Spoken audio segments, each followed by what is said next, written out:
Welcome back to Beginner's Breadboards, my electronics learning journey. Today we're looking at a 555 timer in its astable mode, also an oscillator. Here we're using the 555 timer IC to create an oscillator that has a duty cycle.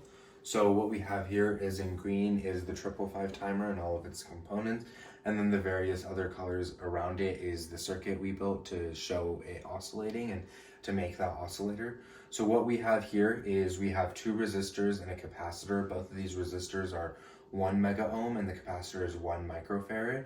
The VC, or voltage of the capacitor, is connected to pins both 6 and 2, that's the threshold and trigger, which go into the comparators that have the set reset latch.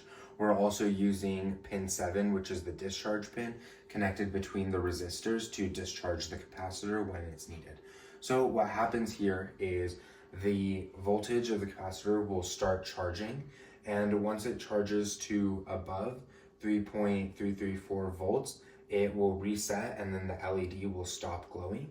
At that point it'll discharge and then start discharge. Once it discharges to under 1.667 volts, it will set, and then the output will go high and the LED will start glowing. So the LED will glow and the output will be high on the set phase, which is between when the voltage of the capacitor is between 1.667 to 3.334. And that's a slower amount of time, or it takes longer in the set phase because it's going through two resistors. But in the reset phase, where the voltage of the capacitor is between 3.334 to 1.667, that's when it's off and that's when it's discharging.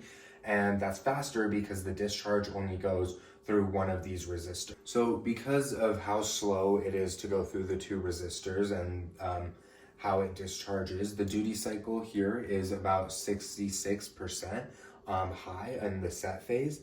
But what we can use is this shortcut, which is using a Schottky diode, which will short out one of these resistors, and that will cause it to be almost a 50% duty cycle. It won't be perfect because it's not a switch and it's a diode, but it'll get pretty close to a 50% duty cycle if we short out one of the resistors during the set phase. Okay, so here we have the circuit we've built as well as the 555 timer diagram. In this circuit, we have the 555 timer IC here.